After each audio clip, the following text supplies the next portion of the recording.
Hi, everyone. Welcome to this fourth and final session of our series on Christianity in India. Last week, our focus was on caste and Dalit theology. And today, as we wrap up, my hope is that we can bring all that we've been talking about a little closer to home. So this week, we won't be focusing on India in as focused a way, but we'll be broadening it to think about the global church and what that means for us back home. What does it mean to be the global church? How are we already connected? How can we live more fully into this reality of world Christianity? And it's timely, perhaps, that we're talking about the global church when Pentecost Sunday is this Sunday, the 23rd. The 23rd, when we think about the Holy Spirit enabling the disciples to speak the gospel so that it is heard by all kinds of listeners. So let me get started with a few statistics that show us something about the global reach of Christianity.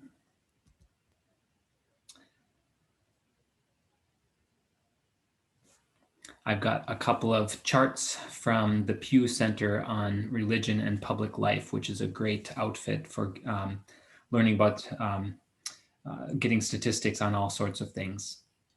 In these first pie charts, you can see how the distribution of Christians changed from 1910 to 2010. In 1910, 2/3 of the world's Christians were in Europe, and about a quarter were in North and South America. But in 100 years, as you can see, by 2010, the picture was very different. The biggest growth has been in sub-Saharan Africa, where about a quarter of today's Christians now live. And Europe is the one that has had the biggest loss. Its percentage has shrunk from 66% to 26%. Asia's share of global Christianity has gone way up, and the Middle East has stayed very small and pretty consistent. Just an aside about the Middle East and Christianity, you've perhaps read or heard news stories in the last 20 years or so about how the conflict in Iraq and other parts of the Middle East has decimated the ancient Christian communities there. Here's another slide, a little bit harder to see, but I think those numbers will be visible. This one divides the world in terms of the global north and the global south. And for this study, the global north means Europe, North America, Australia, Japan, and New Zealand. In other language, we sometimes call this the so-called developed world. You can see how the global south has had huge population growth in the last 100 years, much faster than Europe's population growth rate. And you can also see how the breakdown of the Christian population has changed. In 1910, about 82% of the world's Christians were in the global north, with only 18% in the global south.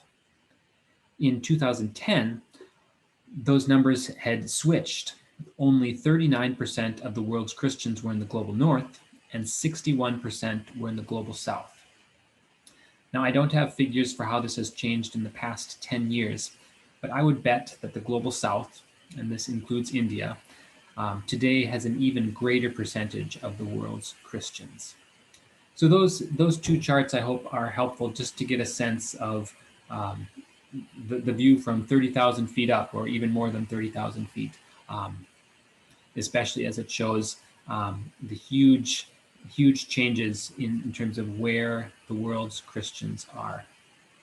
So let's shift now to Lutherans to narrow this story. Lutherans, of course, are just less than a 20th, 1/20th of all the world's Christians, but they still, we Lutherans still represent an important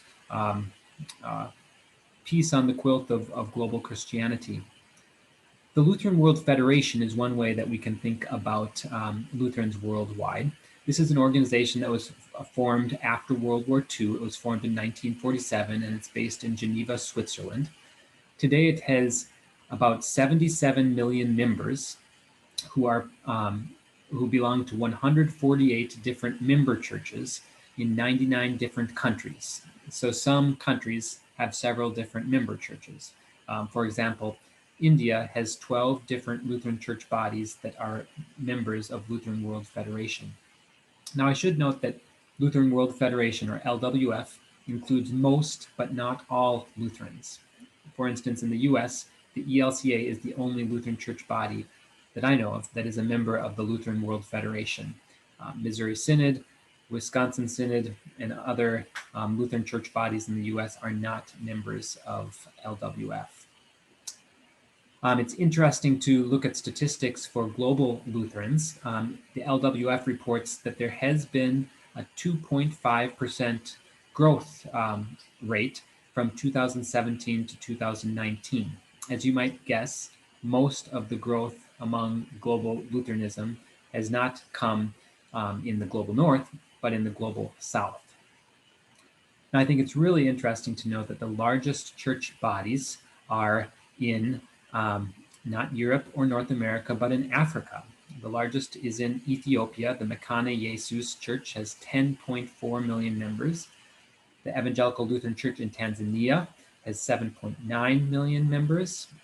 The third biggest Lutheran church body is the Church of Sweden, with almost 6 million members, but that's a state church, so that's a little bit different. Germany has 11 different Lutheran member churches, for a total of 10.8 million Lutherans. So Germany, fittingly, is the country with the single largest number of Lutherans. Just as a point of reference, our ELCA, Lutheran church body, has between 3 and 3.5 million members, and the Andhra Evangelical Lutheran Church, the companion synod for northwestern Minnesota, has about 3 million members. Just a little word about how LWF, or Lutheran World Federation, works. And here I'm no expert, but it's fun to poke around their website. This little diagram, this graphic, shows something about the priorities and the way that LWF approaches its work. At the core is living and working together as a communion. So building concrete relationships between those 148 member churches.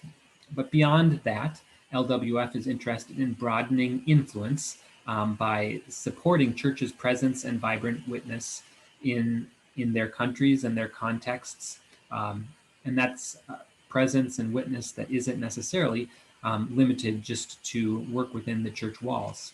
And finally, and this definitely moves beyond church walls, the LWF is committed to the world broadly by promoting human dignity, justice, and peace. So Lutheran World Federation does many things. They're very active in disaster relief, for instance. They're active in ecumenical and interfaith dialogues. Right now, there's an ongoing dialogue between Lutherans and Eastern Orthodox Christians. In the past, there's been a lot more dialogue between Lutherans and Catholics, for instance, but there are other important dialogues that need to take place. And Lutheran World Federation, it's interesting to note, has a global assembly every 7 years or so. The next one is in 2023 in Poland. So that's one example of how the church is global, through these international organizations who work at that really high level. But it's also important to see how we are part of the global church in more specific ways through our ELCA. And here, we don't have time to get into all that many details, but I'll give a few snapshots. First, I'd like to suggest that our ELCA church body is a global church in and of itself. Now, we need to be a little careful in saying this, because at one level, it's absolutely true that the ELCA is not very diverse. According to one well-known study, the ELCA is the whitest church in America. And this is something that our ELCA is continuing to wrestle with and to discuss. But at another level, we do reflect global diversity in certain ways. For instance, think about our history. Over the past few centuries, thousands of Lutheran immigrants have come from the US, and over the years, these ethnic church bodies have gradually combined, eventually forming the ELCA in 1988. So our ELCA especially reflects the diversity of immigrants from Denmark, Finland, Sweden, Norway, Germany, and Iceland. Now, I do recognize, of course, that those are all Northern European, Western European places. So there are limits. We don't want to claim more diversity than is there. But even within those national ethnic communities, there is diversity. But to extend beyond that, there are ELCA congregations and members today who point more fully toward the global character of God's church. In Fargo, North Dakota, there are Lutherans from Sudan in East Africa. Here in Texas, there are Lutherans from Mexico and other parts of Latin America. In Alaska, there are many strong ELCA congregations that are mostly made up of Alaska natives, like the Inupiaq people. So it seems to me that part of being the global church is not just about going overseas, but it's about coming to see the globe as it exists right here in our own communities and our own country. Now, a second way that our ELCA is part of the global church is through global mission, and this takes many forms. As a church, as a united church, we support missionaries, over 240 of them in 40 plus different countries. These people serve as healthcare professionals, seminary professors, pastors, seminary student interns, English teachers, farming consultants, and in other roles as well. Some of these missionaries serve for several years, and some serve for shorter periods. For instance, there's the Young Adults in Global Mission program, which is a one-year commitment, and this has had a lot of growth in the past several years. My sister served in the Philippines for a year with this program. I know that the current Bishop of Eastern North Dakota coordinated the Young Adult program. I think it was in South Africa, where she was posted. Two of my seminary classmates coordinated the Young Adult in Global Mission program in Israel and Palestine, and many participants from the program go on to seminary after their years of service. As I mentioned in the Zoom conversation last week, our global mission approach in the ELCA has emphasized the word accompaniment. And this means that the goal is partnership and support, not control and domination. In our previous sessions in this series, we've looked at some examples of missionary work through the centuries, and we've seen both how it can be good and how it can be destructive. And one of the ways that missionary work has been unhealthy and can still be unhealthy at times is when the foreigners expect to call all the shots and when there's a lack of mutuality and reciprocity. So accompaniment is an attempt to avoid these dangers. This means, for instance, that we in the ELCA try to wait for invitations rather than barging in. It means that local churches and local people set their own priorities, and we support them as we can. It means that we see other people and places not as problems to be fixed or solved, but as people and places with great giftedness, with assets. And accompaniment means that we learn especially to receive and to listen as North American Lutherans, not just always to give and to speak. I should just mention very briefly a third way that our ELCA participates in the global church and the globe, and that's through our World Hunger Ministry, which is committed to aid and development, both internationally and domestically. I don't have time to go into details here, but know that this is another important way that our ELCA is linked together with people throughout the world. And check out the website. Just do a search for ELCA World Hunger. To get a little bit more specific and to remind us all that global mission is not just about being a missionary for a year or for 10 years, I want to think about our companion synod relationships. As you may know, there are 65 synods in the ELCA, and each one of them has at least one companion synod relationship. I don't have a lot of knowledge about how these relationships play out in different synods, but my sense is that there's a big range. In some cases, the relationship is kind of in word only. There isn't a lot of active contact, but in other cases, the relationships are really vibrant and mutual. In North Texas, North Louisiana Synod, our companion is in Sierra Leone in Western Africa. And up in northwestern Minnesota, the companion, as we've talked about, is in southern India. I glanced through a webpage on the ELCA site, and it looks like there are 4 different US synods that have partnerships with different Lutheran church bodies in India. So let me just talk a little bit about the specific relationship between northwestern Minnesota and the Andhra Evangelical Lutheran Church in America. I don't know all the details about this history, but I can give a bit of a narrative. The Lutheran Church in Andhra Pradesh was not the first Lutheran church in India, but it was an early one. Its roots go back to 1842 to a German-American missionary named John Christian Frederick Heyer, and he's pictured there in the slide. He's remembered in India just as Father Heyer. He was born in 1793 in Germany, and he came to the US as a teenager. He served as a pastor in Pennsylvania and other states in the East. And then he was asked to consider foreign mission, and he said yes. And I believe that he was the first foreign missionary sent by North American Lutherans. He had a couple of different stints in India, specifically kind of on that southeastern coast. You can see that in the map, both in what are now called Andhra Pradesh and Telangana. But it's interesting to note that during one of his periods back in the US, he also served as a home missionary in the mission field of Minnesota, where he helped to found the Minnesota Synod.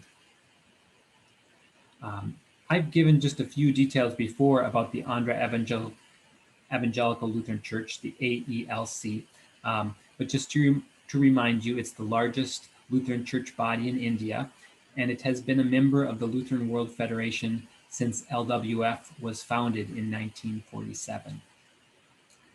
I'm not sure actually how long northwestern Minnesota and the AELC have been paired as companions, but I do know that there has been activity between the church bodies since at least the early 2000s and probably earlier. One of the leaders for that relationship was Hank Kachuk. He was a professor of communications at Concordia College in Minnesota, which is one of our ELCA colleges. And he was one of the leaders for the trip that I was part of. So what does this relationship look like? I'll show you some pictures in a couple of minutes. But to summarize, there have been in-person visits in both directions. These have included both groups and in some cases just individuals.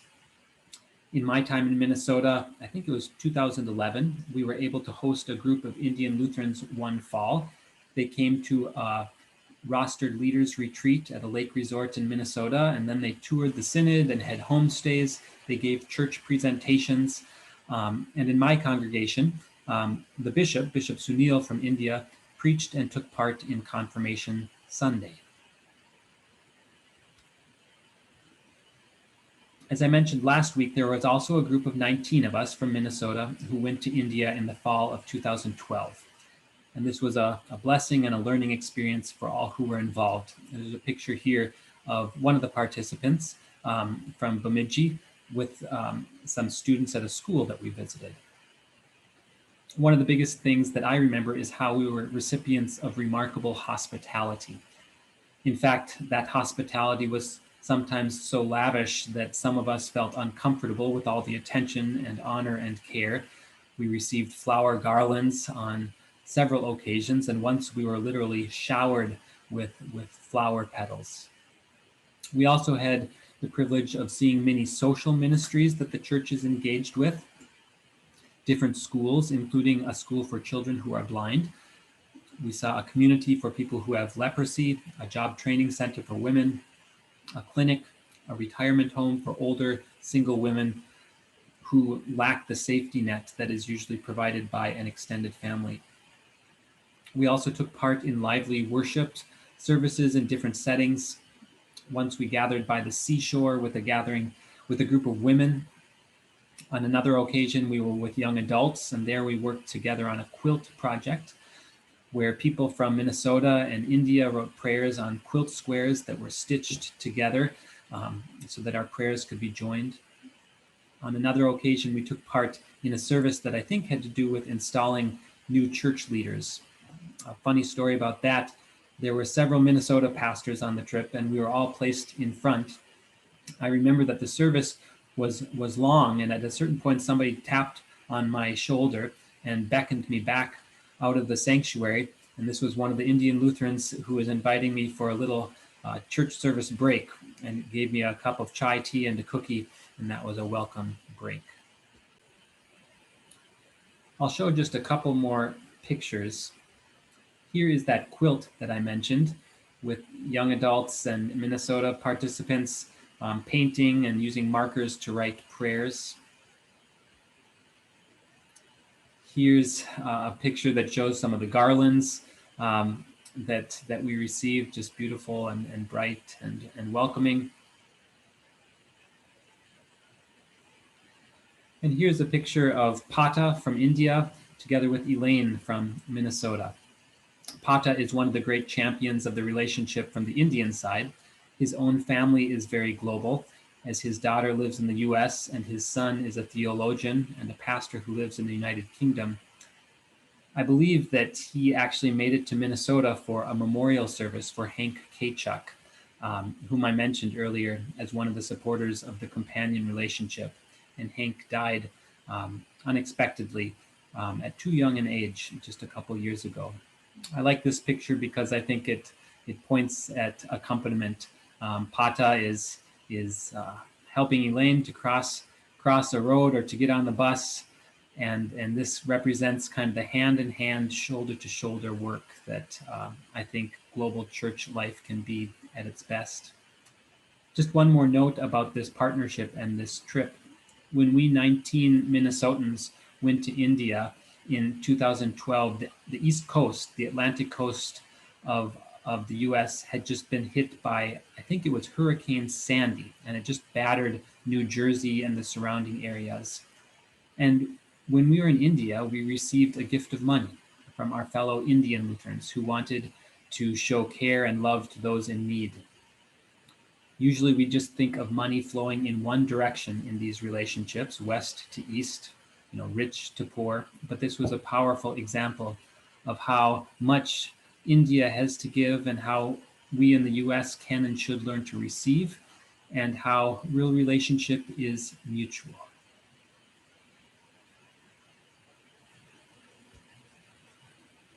So these are just some snapshots of a few moments in the companion synod relationship. Trips like the one I just talked about are certainly valuable, but obviously being part of the global church can be and should be more than that. I hope that we can talk about this in practical and specific ways in our Zoom meeting on Monday, but let me leave you with just a few other ways that global relationships have played out in different places, or how they could play out.